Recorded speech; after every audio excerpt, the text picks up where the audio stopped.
गीता 18 के श्लोक नंबर 62 में भगवान स्वयं कह रहे हैं कि अर्जुन उस परमेश्वर की शरण में जा जिसकी कृपा से परम शांति व शाश्वत स्थान अर्थात सतलोक को प्राप्त होगा। वो परमेश्वर कौन है, कहाँ है, कैसा है, जानने के लिए कृपया अवश्य सुनिए जगत गुरु तत्वदर्शी संत रामपाल जी महाराज के अमृत वचन।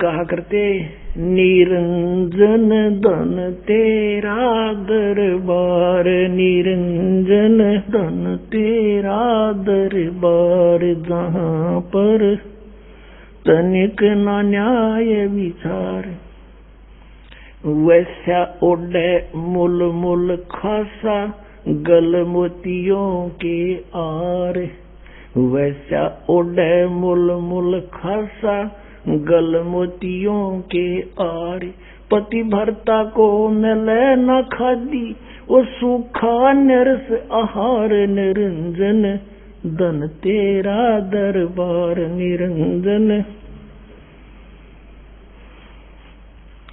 जहाँ पर तनिक न न्याय विचार, पाखंडी की पूजा जग में संत को कहें लबाड़े, पाखंडी की पूजा जग में संत को कहें लबाड़, अज्ञानी को परम विवेकी, ज्ञानी को मूढ़ गंवार, निरंजन धन तेरा दरबार, जहाँ पर तनिक न न्याय विचार, कहे कबीर सुनो भाई साधो यहाँ सब उल्टा व्यवहार, कहे कबीर सुनो भाई साधो यहाँ सब उल्टा व्यवहार, सच्चों को तो ये झूठा बताएं, इन झूठों का एतबार, निरंजन धन तेरा दरबार, निरंजन धन तेरा दरबार, जहाँ पर तनिक न न्याय विचार, कहे कबीर सुनो भाई साधो यहाँ सब उल्टा व्यवहार, सच्चों को तो ये झूठा बताएं, इन झूठों का एतबार, निरंजन धन तेरा दरबार। परमात्मा जब वो बकवाद करने लगते ना, झूठा है, कपटी है, ये क्या जाने सदग्रंथों के बारे में, क्या जाने वेद और गीता और पुराणों के बारे में, क्योंकि ये अशिक्षित है। और वो मंडलेश्वर विद्वान थे, कचकोल कढ़ा के वो तो उस तरह फिरवा के 20 तिलक ला के गले में माला पैर के नो दिखा बड़ा महात्मा पड़ा है भाई। इस बाह्य आडंबर से संत और असंत की पहचान नहीं होती, संत की पहचान ज्ञान से होती है। अब क्या कहा करते परमात्मा, कंठी माला सुमरणी पैरे से क्या हो, ऊपर ढूंढा साध का तन अंदर रख्या खो। अंदर तो कख भी ज्ञान नहीं है, ऊपर महात्मा बना दिखा, लंबी चोटी रख कर बड़े बड़े माला पैर के तिलक 20 लगा के ने सोचा बड़ा पहुंचा हुआ है और संस्कृत बोल रहा है। एक भाषा से विद्वान नहीं होता, अध्यात्म ज्ञान और तत्व ज्ञान से विद्वान होता है। अब आपको दिखाते हैं कि गीता ज्ञानदाता कहता है कि मेरी उत्पत्ति को ये काल है जो निरंजन ब्रह्म श्री कृष्ण जी में बोल रहा है ये देवता नहीं जानते क्योंकि मुझसे उत्पन्न हुए। देखिएगा श्रीमद् भगवत गीता, ये जय दयाल गोविंद का इसके अनुवादक है। अध्याय नंबर 10 का श्लोक नंबर 2 दिखाते हैं आपको। ये देखिएगा अध्याय नंबर 10 और ये मंत्र नंबर 2। इसमें क्या कहा कि मेरी उत्पत्ति को, इससे सिद्ध है गीता ज्ञान दाता ब्रह्म काल की उत्पत्ति तो हुई है, जन्म तो हुआ है। न देवता लोग जानते हैं और न महर्षि जन जानते हैं, क्योंकि मैं सब प्रकार से देवताओं का और महर्षियों का आदि कारण हूं, यानी मुझसे ही इनकी उत्पत्ति हुई है।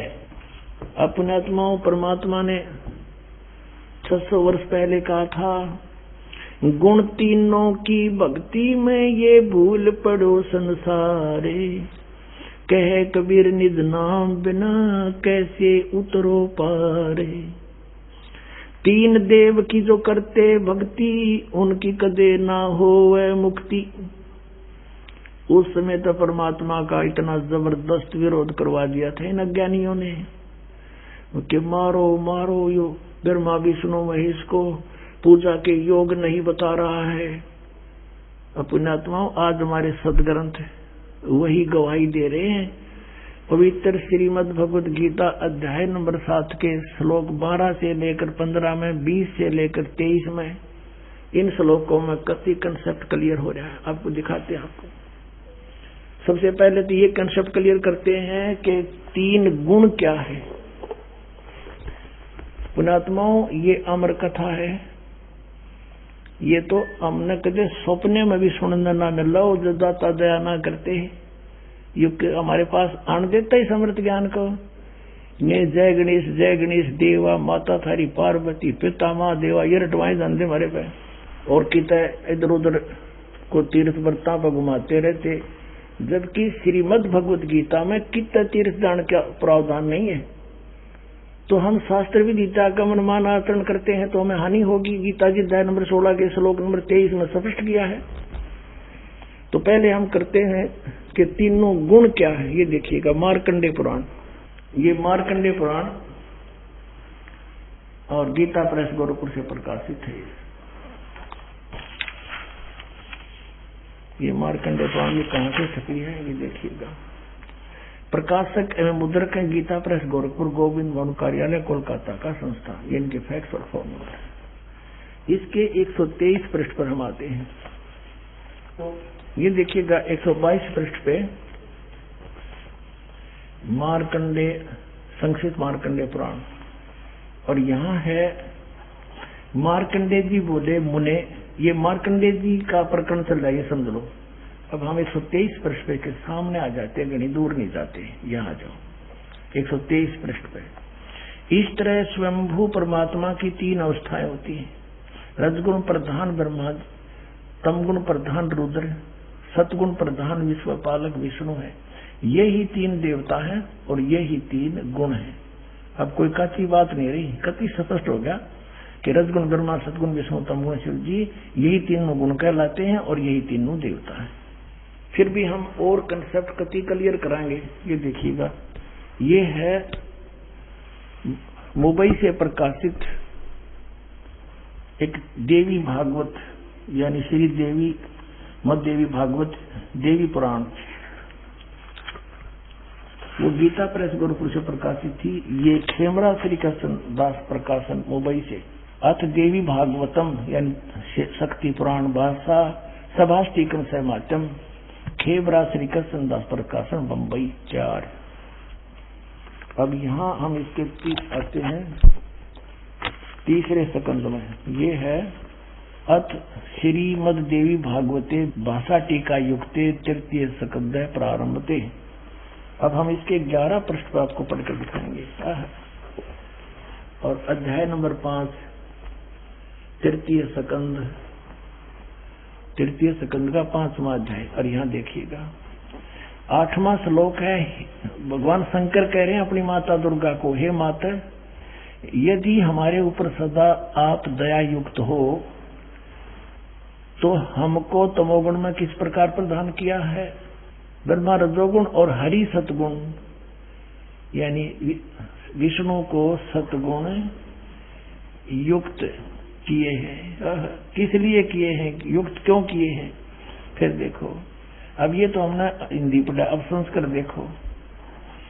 यदि दया धर्मना न सदा अंबिके, यदि दया धर्मना, यदि आप हमारे ऊपर सदा दयालु हो, अंबिके सदा अंबिके कथम अहम विहिता से, शंकर जी कहते हैं क्यों मैं बना दिया, कैसे, किस लिए?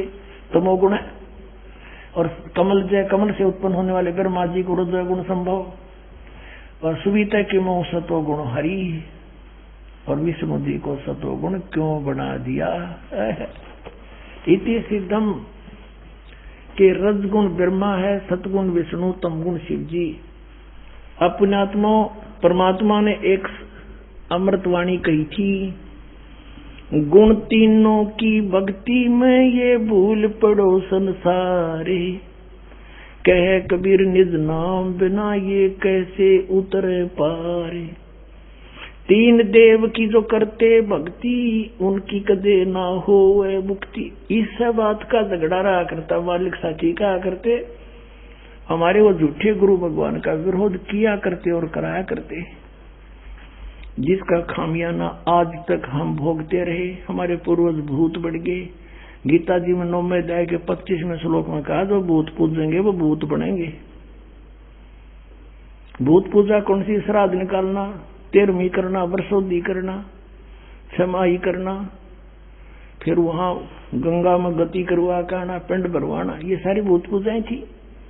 राम इनको बड़े चाव से करते थे कि ना करेंगे तुम्हारे पिताजी के लिए बताओ ना करया क्या, पिताजी को नाम दिवा दो, बेड़ा पार, जरूरतें नहीं कुछ भी करने की, पार हो जाएंगे सारे के सारे। अब देखो, श्रीमद् भगवत गीता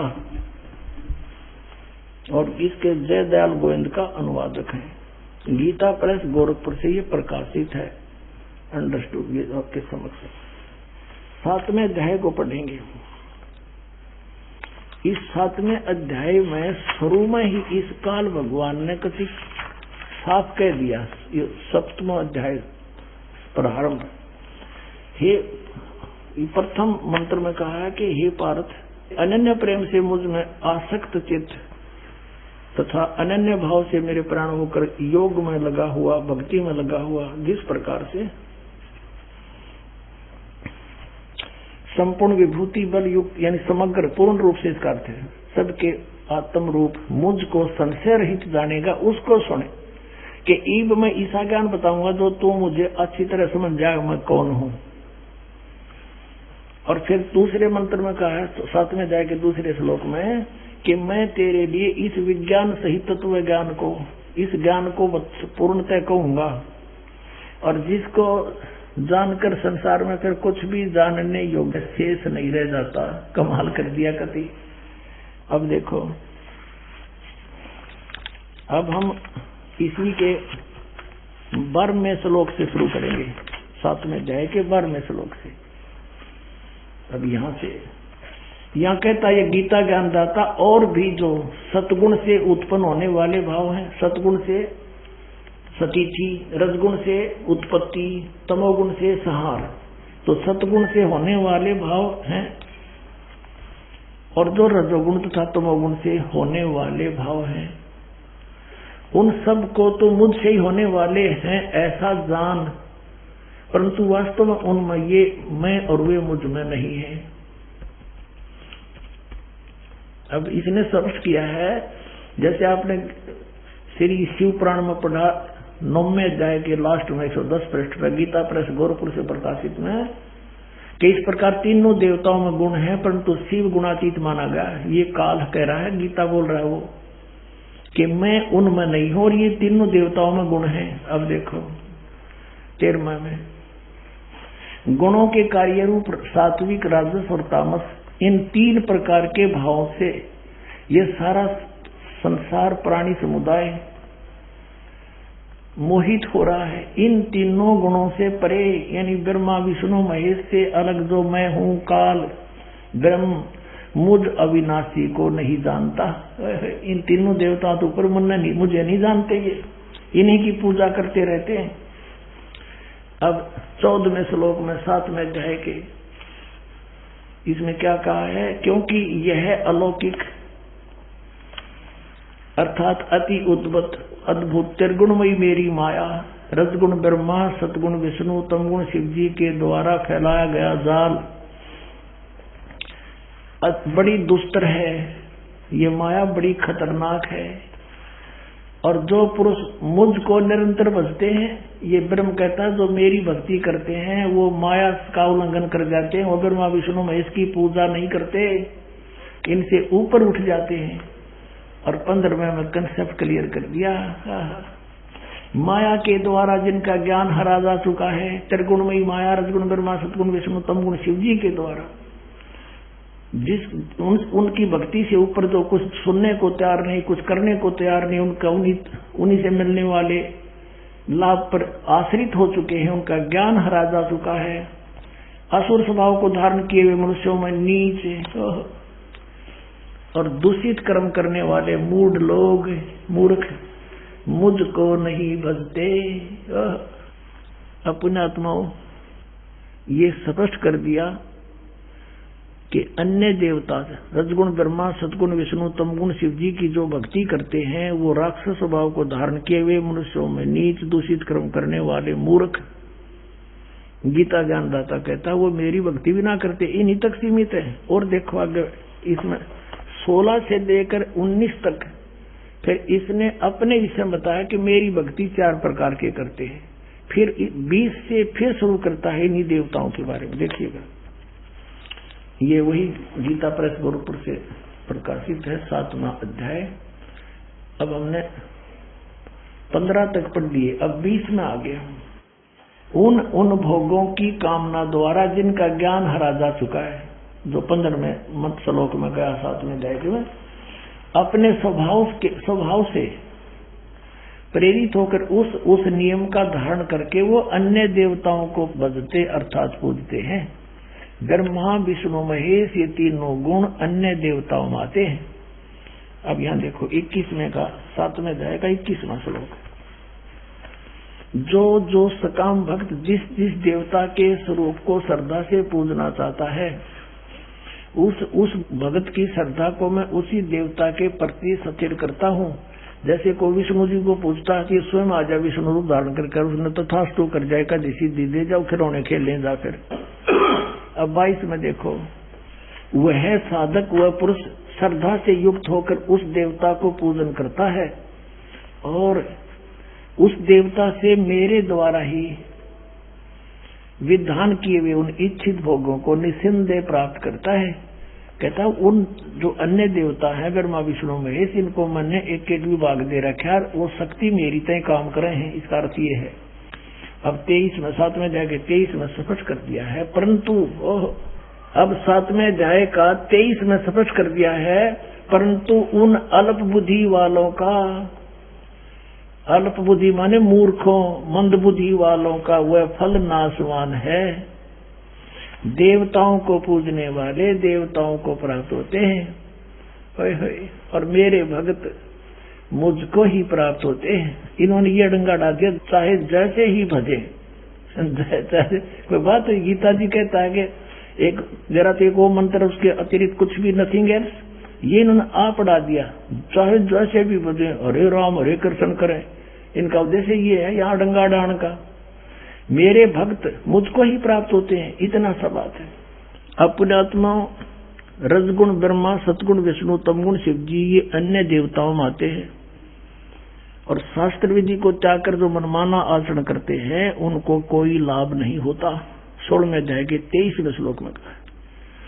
अब यहाँ थोड़ा सा कंसेप्ट और क्लियर करते हैं।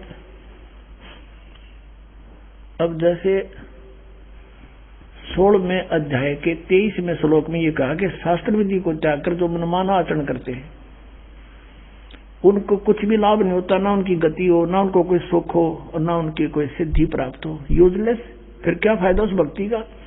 और देखिएगा इन तीनों देवताओं की भक्ति भी शास्त्र विधि त्याग का मनमाना आचरण है। ये देखिएगा यही गीता प्रेस गोरखपुर से प्रकाशित है। 16वें अध्याय का 23वां श्लोक दिखाते हैं। ये 16वां अध्याय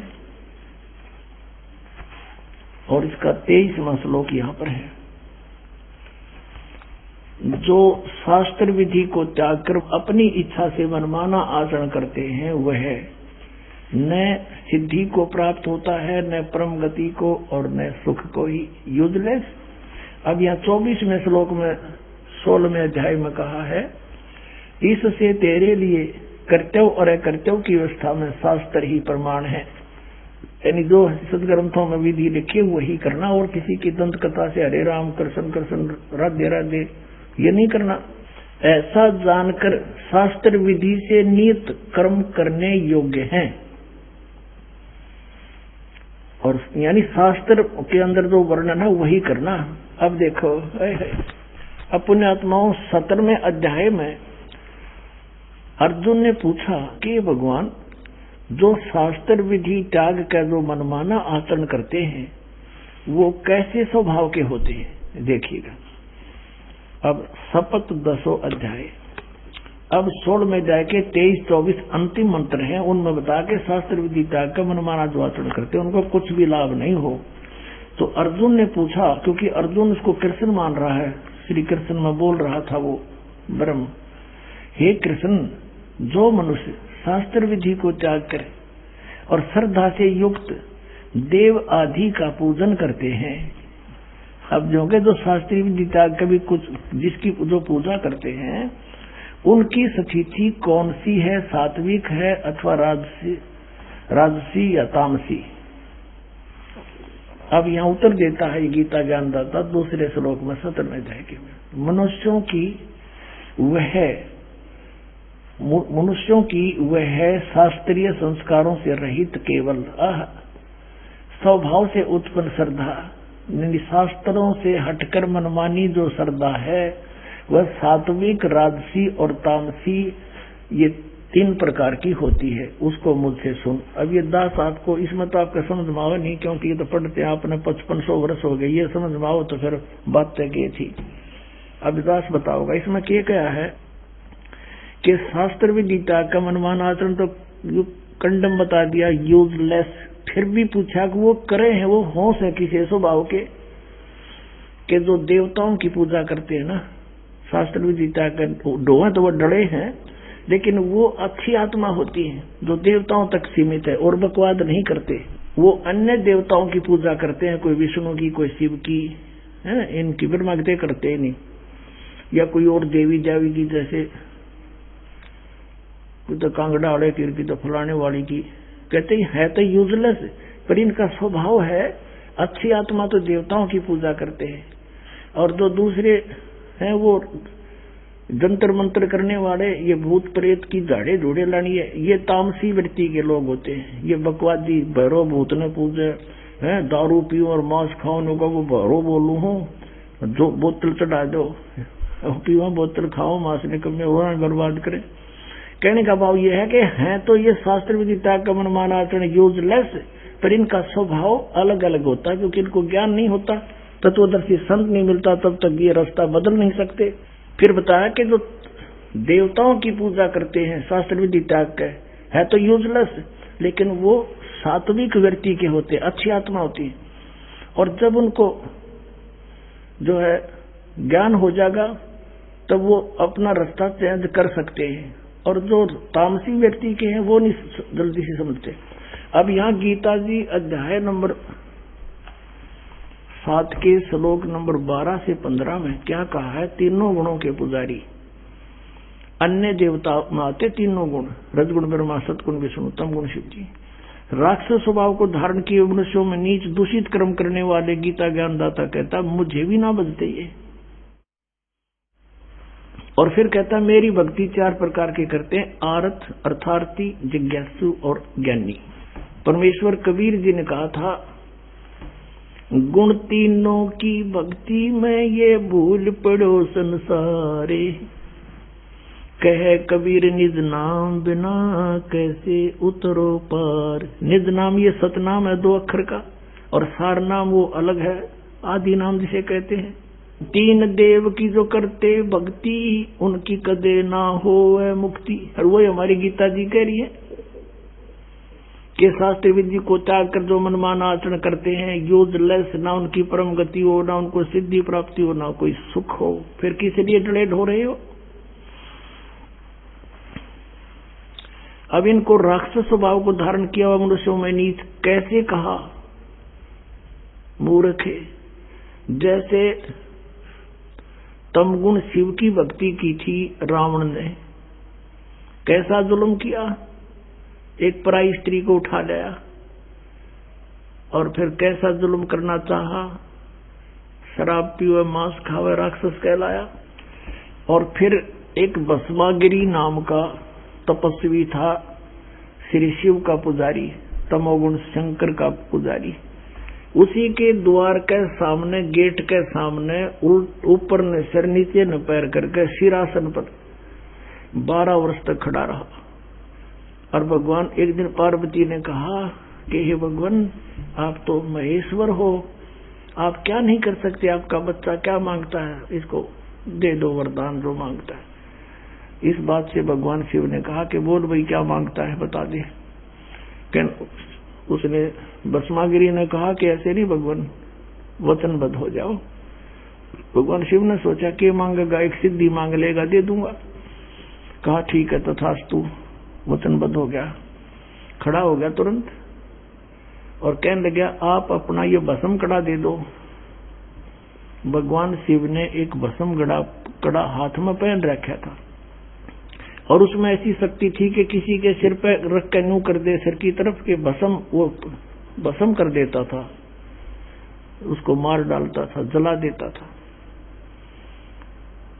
भगवान शिव ने सोचा भस्म कड़ा मांगा है, कोई बात नहीं, साथ दूसरा जंगल में रहता है, राक्षसों से बचाव के लिए मांगता होगा। दे दिया कार्ड निकाल के, और ज्यों ही उसके हाथ में वो कड़ा आया, वो तमोगुण पुजारी उसी समय आंख बदल गया और कहने लगा शिव जी बोले होशियार, अब यह तेरी साथ है, तुझे मारूंगा, पार्वती को पत्नी बनाऊंगा मैं, इसी उद्देश्य से ये भक्ति कर रहा था तेरी।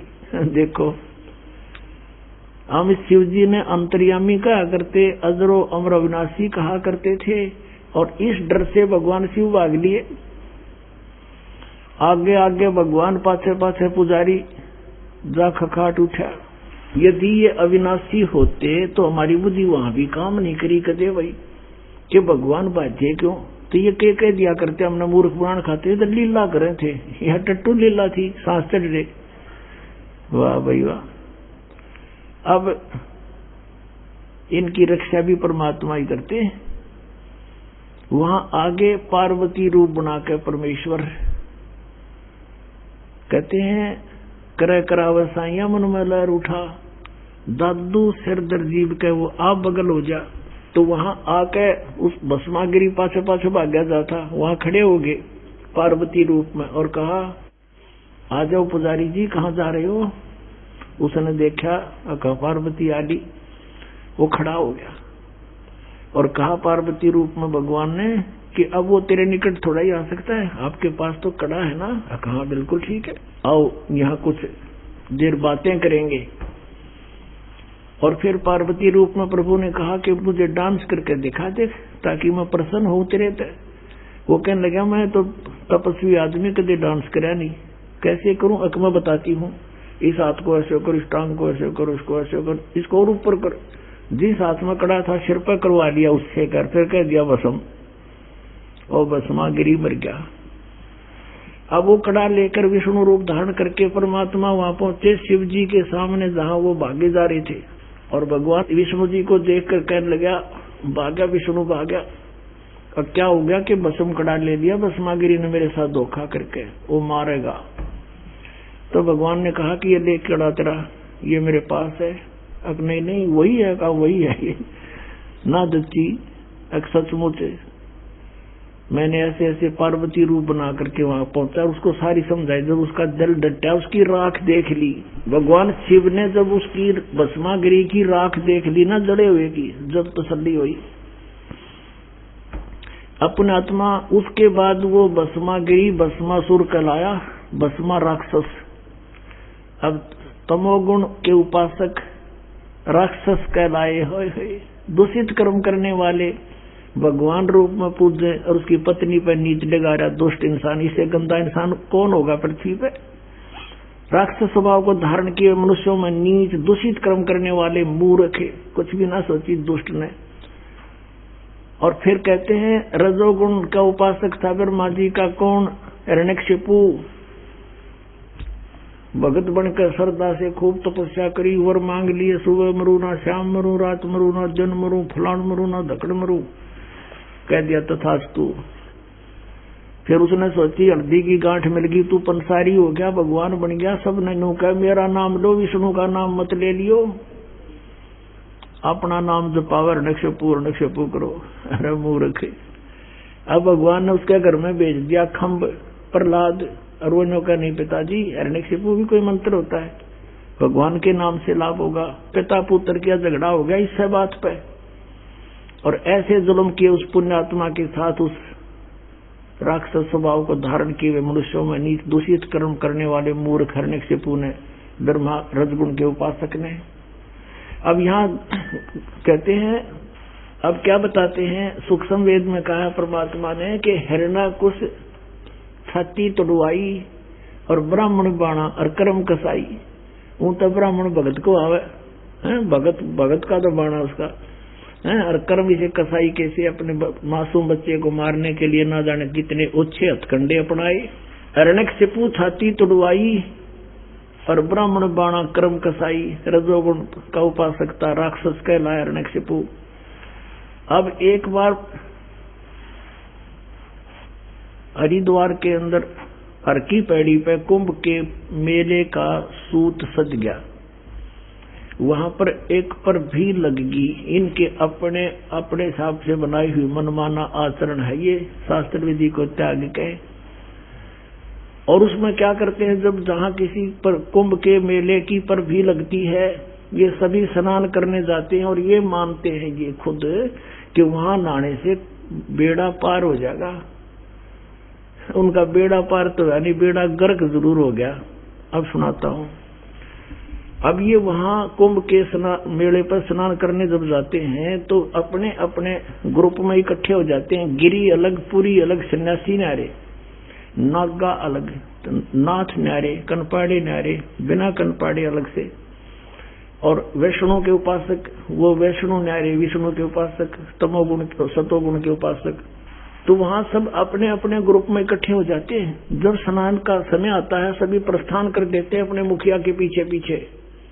तो सबसे पहले नागा चले गए, पहुंच गए हर की पैड़ी पे, ऊपर भी कल्याण करवाने के लिए, नहाने के लिए। पीछे से वैष्णव आगे, विष्णु जी के उपासक, सतोगुण के उपासक। और नागा थे वो बिल्कुल नंगे रहते हैं, नेक्ड, वो तमोगुण के उपासक शिव जी के। पीछे से विष्णु उपासकों ने, सतोगुण के उपासकों ने कहा कि ए नागाओ, हम सर्वश्रेष्ठ हैं, हम प्रथम स्नान करेंगे, तुम बाहर आ जाओ, पहले नहीं नहाओगे तुम। अब वो नागाओं ने कहा कि हम सर्वश्रेष्ठ हैं, हम त्यागी और वैरागी हैं, हम कोई कपड़ा भी नहीं रखते तर पर, हम सबसे प्रथम नहाएंगे, हम सर्वश्रेष्ठ हैं। वैष्णु साधु कहने लगे, शरण फरो, तुम टट्टी के हाथ भी ना धोते, पशु की तरह नंगे फिरो, तुम काहे के श्रेष्ठ हो, बाहर मरो, हम नहाएंगे पहले। अब वहां बैठ गए तीनों गुण। अब उसी समय इनका जूत बाज गया, नाना भी भूल गए, भगवान भी भूल गए, हर की पैड़ी भी याद ना रही इनकर, पर भी भूल गए। 25,000 ये त्रिगुण उपासक, इन तीनों भगवानों के उपासक वह कटका मर गए, कत्लेआम कर दिया, गंगा का पानी लाल कर दिया, लाश बहती जावन में, और तेरा गजब हुई। इसके बारे में परमात्मा ने कहा है कि तीर तुपक तलवार कटारी ये जम दड़जोर बधावे हैं, हर पैड़ी हर हेत न जाना, और वाजा तेग चलावे हैं, काटे शीस नहीं दल करुणा, ये जग में साध को आवे हैं, और जो जन इनके दर्शन को जावे उनको भी नरक पठावे हैं। हे भगवान, पुण्यात्माओं, हम कति अंधे कर रखे थे इस काल में। हम इन महात्मा मान्या करते, इसे जुल्म कर लिया ने। अब कहते काटे शीश नहीं दिल करुणा, इतनी भी दया नहीं, और कतलेआम कर डाला, छोरी गपो दे हैं, तलवार से काट गिरे, बड़कियां खा ली एक दूसरे ने। ये है और तीनों गुणों के उपासक राक्षस स्वभाव को धारण किए मनुष्यों में नीच दूषित कर्म करने वाले मूर्ख। ये पुण्यात्माओं दास नहीं कह रहा, ये इनका इतिहास कह रहा है। श्रीमद् भगवत गीता बता रही है, और 600 वर्ष पहले परमात्मा बता रहे थे, परमेश्वर कबीर साहब, गुण तीनों की भक्ति में ये भूल पड़ो संसार, कह कबीर निज नाम बिना ये कैसे उतरे पार। तीन देव की जो करते भक्ति, उनकी कदे ना होवे मुक्ति। बोलो सतगुरुदेव।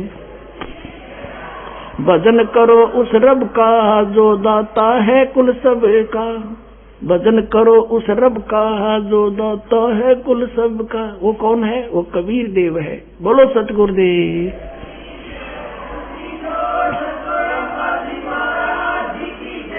सत साहिब। परम पिता परमात्मा पूर्ण ब्रह्म, सारी सृष्टि के रचनहार, परम अक्षर ब्रह्म, ये पूर्ण परमात्मा कबीर देव जी हैं। ये वही भगवान है, ये वही परमात्मा है जो बनारस में दानक के रूप में, काशी में जुलाहे के रूप में एक भूमिका करके सहशरीर आए थे और सहशरीर चले गए थे। ये हम सभी आत्माओं के पिता हैं, ये हमारे जनक हैं, ये हमारे हमदर्द हैं।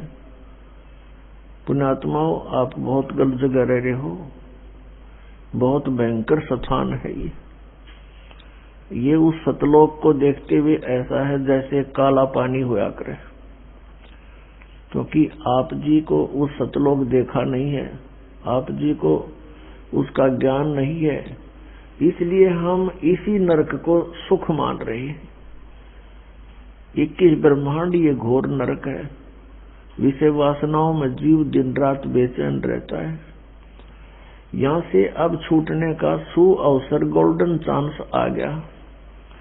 अब इसका लाभ उठाओ। ये समय बार बार नहीं मिलता। असंख्य युगों के बाद, असंख्य जन्मों के बाद आप जी को ये सु अवसर प्राप्त हुआ है कि इस समय मनुष्य जन्म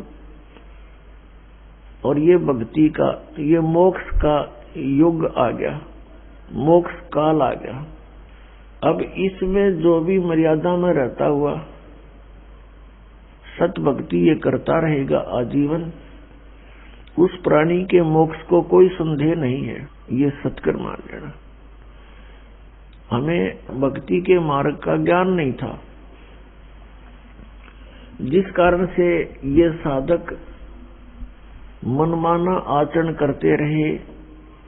कोई खड़ा होकर तपस्या करता था, कोई धोने लगा करके चारों तरफ अग्नि जला करके ऐसे तपस्याएं करते थे, पैर सूज जाते थे, खड़े खड़े सोजिश आ जाती थी, जख्म हो जाते थे।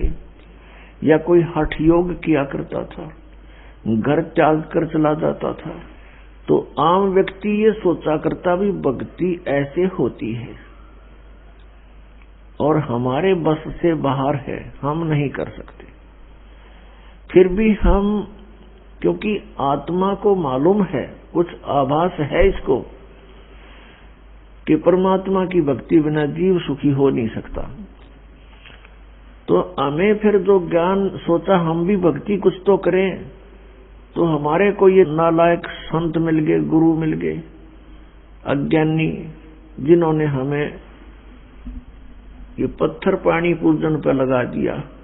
तो पुण्यात्माओं, अब वो समय आ गया। परमात्मा पाने के लिए मनुष्य शरीर हो, इसमें कोई जाति और मजहब का कोई रोल नहीं है। यहाँ ऊंच नीच नहीं भगवान के दरबार में। परमात्मा के लिए आत्मा का सौदा करना है भगवान ने, वो किसी धर्म में, किसी मजहब में। और किसी ने कमी आत्मा हो चुकी हो अज्ञानता से, चाहे कोई कसाई है, डाकू है, चोर है, शराबी है, या और कोई व्यसन करता है, दुराचारी है, परमात्मा सबको सुधारते हैं।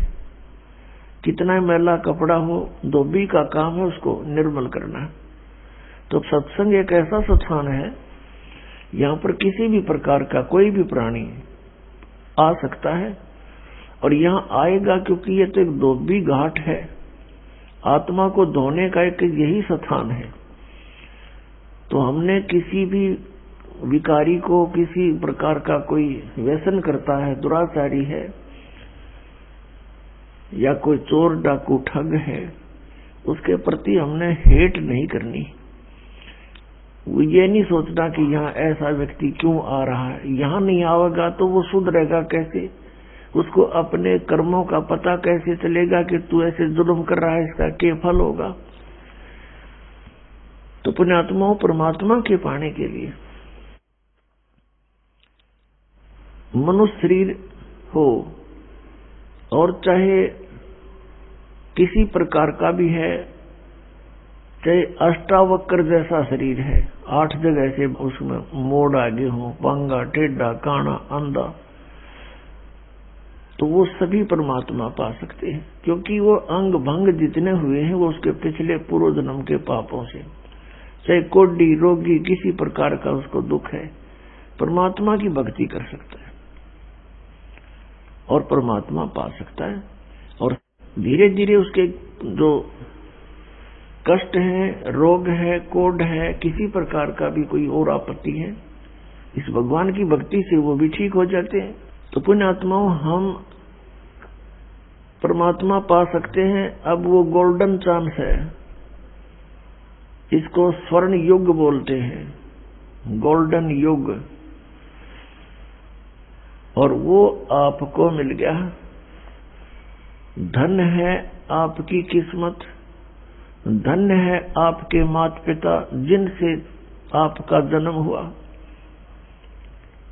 पुण्यात्माओं, ये कोई बालकों का बनाया हुआ विधान नहीं, कोई बच्चों का बताया हुआ ज्ञान नहीं, ये कोई डूम बाट के गीत नहीं, ये स्वयं परमेश्वर के द्वारा दिया हुआ ज्ञान जो दास आपको सुनाता है, और ये 100% सत्य है। हम बालक हैं, हम कब इसको सच मानेंगे, हमारी बुद्धि कब इसने ग्रहण करेगी, वो समय आने पर होगा। एक छोटा सा बच्चा होता है और वो उठाकर किसी वस्तु को और ये पूछता है, पिताजी ये क्या है। एक पेन उठा लेता है, वो पूछता है क्या है, किसी से भी बड़े भाई से, पिता से, माता से, वो कहता है बेटा पेन है। वो कहता है पेन है, पेन है। तो वो ये उसकी बुद्धि अभी ये स्वीकार करने योग्य नहीं है कि ये क्या चीज है, और उसमें उसको अविश्वास भी नहीं है कि मेरा पिता या भाई बहन ये जो बोल रहा है वो गलत होगा। तो उसको करता करता वहीं रखकर और खेल में लग जाता है। तो ये ऐसा ज्ञान है कि 1-2 वर्ष में तक आपकी मिटेगी। ये दास बतावेगा और आप सुनोगे, क्योंकि आप शिष्य होगे, हमारे बच्चे होगे, और बच्चे अपने माता पिता के वचनों पर अविश्वास नहीं करता, लेकिन वो बुद्धि उसकी ग्रहण नहीं कर रही अभी वो है के। और जब वो बच्चा बुद्धिमान हो जाता है, बड़ा हो जाता है, उसका माइंड सब ज्ञान ग्रहण करने योग्य हो जाता है, फिर वो अपने आप समझ जाता है। उसको कहते हैं बेटा पेन लाना, बेटी पेन लाना, दौड़ा जाता है, पेन ले आता है वो उठा के। तो ऐसे ही कुछ समय में आपकी यह मिटेगी, क्योंकि आप जी ने वो अज्ञान सुन रखा है जो शास्त्र विरुद्ध था। अब ये शास्त्र अनुकूल ज्ञान प्रारंभ हुआ है। तो पुण्यात्माओं, इसका लाभ उठाओ, और आपका परम कर्तव्य बनता है, आपके संपर्क में कोई भाई है, बहन है, कोई रिलेटिव है, आपका मित्र है, सखी सहेली है, उन सब से कोशिश करो इस ज्ञान को समझाने की, और किसी के साथ जोर जबरदस्ती नहीं करनी चाहिए। प्यार से एक बार, 2 बार, 3 बार, जब वो उखड़दाहा दिखे जब चुप हो जा, चंग्रता दिखे जब चुप हो जा, फिर किसी दिन जाकर धीरे धीरे प्यार से समझाओ। क्योंकि आप ये समझना कि हम भी इसी स्थिति में थे। इस ज्ञान को प्रथम बार जब सुनते हैं एकदम हमें उलट पुलट सा लगता है और कति स्वीकार करने जी नहीं करता। एक भक्त ने जब ये प्रथम बार ज्ञान सुना, किसी भक्त के यहाँ हम सत्संग कर रहे थे, गांव गांव में, नगर नगर में जाते थे, तो वो उसका मित्र आया हुआ था सह परिवार। वो बाद में हम बैठ के थोड़ी सी संगत होती है, तो वो कहने लगा, महाराज आपकी बातों में मुझे कति अविश्वास है और मेरा उल्टी पड़न होगी जब आपने न्यू कहा ब्रह्मा विष्णु महेश नासवान है। और फिर वही भगत है अब औरों को बताता फिरता है कि वे सचमुच अज्ञान अंधेरे में भटक रहे थे। कहते हैं आत्म प्राण उद्धार ही ऐसा धर्म नहीं, और इससे बड़ा कोई पुण्य नहीं कि आत्मा का उद्धार करवा दे। एक मंत्री है, मुख्यमंत्री है, या कोई सेठ धनी व्यक्ति है, वो अपने मित्र को, रिलेटिव को क्या दे सकता है? 10-20 हजार रुपए दे देगा, कोई एक नौकरी लगवा देगा, या कोई ऐसा कोई कॉन्ट्रैक्ट दिवा देगा जिससे पेटे तक का काम होगा उसका, इस जन्म के एक रोजगार तक सीमित है। और इस मार्ग से अब इस जीवन में तो उसने थोड़ा बहुत राहत मिल गई, और मिले भी हुआ उसकी किस्मत पूर्व निर्धारित, तो उसी से कारण वो किसी मंत्री से, मुख्यमंत्री से, धनी से संबंधित होगा। वैसे नहीं हो सकता, वो भी किसी समय इसी प्रक्रिया से बने हुए संस्कार हैं उसके। तो अगले जन्म में वो गधा बन गया, सूअर बन गया, बता कौन फैसिलिटी देगा उसने? तो ये जो मंत्र है, ये जो भक्ति विधि है, इससे उस प्राणी के आगे ये जन्म मृत्यु का रोग कटेगा। और यदि किसी कारण से पैर भी फिसल गया, ना पार हुआ, तो रोजी रोटी तो उसके आगे रखी पाएगी। तो इससे बड़ा जो उपकार कोई नहीं कि उसको इस नाम से जुड़वा दे, परमात्मा कबीर जी की शरण में उसको ले आवे। परमात्मा ने कहा कि 1 करोड़ गौओं को हत्थे में कटने से बचाने का जो पुण्य होता है, एक आत्मा को कबीर परमेश्वर की शरण में लाने से इतना पुण्य उस लाने वाले का कमीशन है। ये सोच ले, सत्कर मान लेना। क्योंकि ना जाने उस जीवात्मा के कितने ऐसे बूंदे जन्म होने थे कि तो बकरा बनकर गला कट्टा हो, कि तो गऊ बनकर, कि तो भैंसा बनकर, मुर्गा बनकर, बकरा बनकर, और परेशानियां ना जाने कितनी होनी थी। तो इतना पुण्य है। और इसी कार्य को करने के लिए परमात्मा स्वयं सतलोक से चल कर आते हैं। और आज वही काम हम भी करेंगे तो भगवान कितना प्रसन्न होगा, हम सोच भी नहीं सकते हैं। क्योंकि ये लोक रहन का नहीं है, या तो हमारे साथ सारा काम बलपूर्वक कराया जा रहा है, हमें मजबूर करके विवश कर रखा है। ऐसा शरीर दे दिया, इसी शरीर में, किसी शरीर की रक्षा में और इसी के पालन पोषण में सारा जीवन जाता है। और ये रहता भी नहीं, कभी बीमारी से, एक एक्सीडेंट से, ये कभी ना कभी अंत भी इसका तुरंत हो जाता है। ये कोई जीवन है यहाँ पर हमें कोई विकल्प नहीं पता था। और कोई बताता था कि स्वर्ग में बड़े ठाठ हैं, क्योंकि हमने स्वर्ग से आगे कोई बात सुनी नहीं थी, स्वर्ग से आगे का कोई ज्ञान नहीं था। चाहे कोई बेसिक बात बनावा था, ब्रह्म की साधना कर रहे हैं, ब्रह्म की साधना करते हैं, भगवान की साधना करते हैं, तो उनको भी यही था कि ब्रह्म लोक में चले जाते और वहां के गए हुए प्राणी फिर वापस आते। अब परमात्मा ने वो स्थान बता दिया जो हमारे सदग्रंथ भी प्रमाणित करते हैं। गीता जी अध्याय नंबर 4 के श्लोक नंबर 5 और 9 में, गीता अध्याय नंबर 2 के श्लोक 12 में, और गीता अध्याय नंबर 10 के श्लोक नंबर 2 में गीता ज्ञानदाता कहता है, अर्जुन तेरे और मेरे बहुत जन्म हो लिए, तू नहीं जानता, मैं जानता हूं। तो ये ब्रह्म है गीता बोलने वाला, श्री कृष्ण जी में बोल रहा है। ये 8वें अध्याय के 13वें श्लोक में कहता है गीता जी में कि ओम इति एकाक्षरम ब्रह्म व्यवहारन मामनुसमरन ये परियाति तुदम देहम सयाति परमाम गतिम। मुझ ब्रह्म का एक ओम मंत्र है, नथिंग एल्स। और इसका अंतिम श्वास तक जो उच्चारण करके सिमरण करता हुआ जाता है वो परम गति को प्राप्त होता है। कौन सी परम गति? जो ओम के जाप से जो राहत मिलनी है वो ब्रह्मलोक में लगा। 8वें अध्याय के 16वें श्लोक में लिखा कि ब्रह्मलोक पर्यंत भी ये सभी गए हुए प्राणी पुनरावर्ती में है, पुनरावर्ती, या वहां गए हुए भी वापस आते हैं। श्रीमद् भगवद गीता अध्याय नंबर 15 के श्लोक नंबर 1 से 4 में कहा कि उल्टा लटका हुआ संसार रूपी वृक्ष है, ऊपर को जड़, नीचे को तीनों गुण रूपी शाखा है। ऊपर को जड़ उसने नहीं बताया कौन है, तीनों गुण लिख दिया।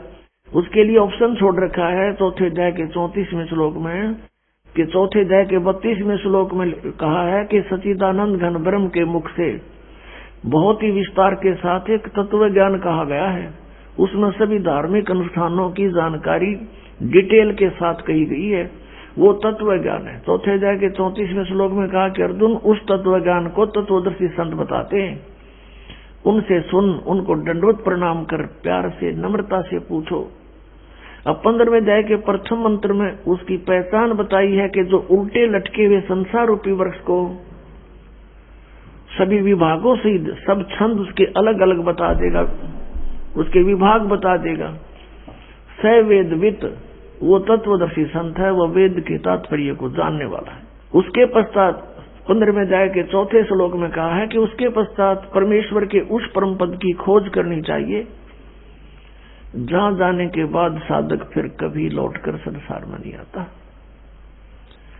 और जिस परमेश्वर से संसार रूपी वृक्ष की प्रवृत्ति विस्तार को प्राप्त हुई है, अर्थात जिसने संसार रूपी वृक्ष को रचा है, सब ब्रह्मांडों की जिसने रचना की है, और केवल उसी की भक्ति करो, अन्य की नहीं, गीता ज्ञानदाता फाइनल करता है। 18वें अध्याय के 62वें श्लोक में कहा कि अर्जुन तू सर्वभाव से उस परमेश्वर की शरण में जा, उस परमेश्वर की कृपा से ही तू परम शांति को और सनातन परम धाम को प्राप्त होगा। अब परम शांति पुण्यात्मा परमात्मा के उस सतलोक में ही है, वहां जरा और मरण नहीं है, वृद्ध अवस्था और मृत्यु वहां नहीं है। और यहाँ दोनों हमारी सबसे खतरनाक है, ये दोनों हमारे ऊपर अवश्य आएंगी। यहाँ बुढ़ापा भी कंपलसरी और मौत भी कंपलसरी, और दोनों तो हम डरा और दोनों होंगे, और डर भी साचा। बता कितना बढ़िया डर लग रहा है यहाँ पर, वहां ठाठते 1 मिनट में मृत्यु हो जाए, बताइयो के ठाठ होया फिर। तो पुण्यात्मा अभी तक हमारे हृदय में किसी ने यू ज्ञान भरा नहीं था। जब यू ज्ञान भर जाएगा, हम तो वही है जो हमारे पूर्वजों को, बूढ़े बुजुर्गों को, ये नकली गुरु, उन्होंने ये ज्ञान दिया था कि जो आर्यत करोतते गर्दन कटवा ले शीघ्र स्वर्ग चला जाता है, और उसकी फीस दर दी थी गढ़िए, वह फीस दे देगा भी, और गर्दन कटवाना भी शुरू कर दिया था, किसी प्रकार स्वर्ग प्राप्ति हो जाए। और स्वर्ग तो एक अन्य का भी कोई नहीं, अरे भी उसी आत्मा को वही हो तुम। आज ये पता लग गया कि सतलोक है, वहां ऐसा सुख है, ये तरीका उसका जाने का कति आसान, गला कटवाना नहीं और कोई बोझ उठाना नहीं, कोई खड़ा होकर तप करना नहीं, नाम उठत नाम बैठत नाम सोत जागवे, नाम खाते नाम पीते नाम सेती लागवे। ये था एक सिंपल सा वे। अरे नानाडियों ने इसको इतना कठिन करा दिया था, आम आदमी का भी रुचि ना बढ़ा किसी कठिन, ऐसे भगवान मिले तो हमने जरूरत नहीं। खड़ा होकर ऊपर न पैर करके घर छोड़कर चला जाना, किधर नंगा फिरना, घास फूस खाकर टाइम पास करना, तो अब आपको जब यूं ज्ञान हो गया कि सतलोक में है, ये कोई किसी आम व्यक्ति का बताया ज्ञान नहीं, वेद बताते हैं कि वो परमात्मा ऊपर रहता है सतलोक में, उसके भी तीसरे पार्ट में, सबसे टॉप वाले में, और वहां से चलकर आता है। और यथार्थ ज्ञान वो ही बताता, अपने द्वारा रची हुई सृष्टि का ठीक ठीक ज्ञान वही देता है, वेद बताते हैं। और वो परमात्मा है कौन? वो कबीर साहब है जो दुल्हा रूप में लीला कर रहे थे बनारस में।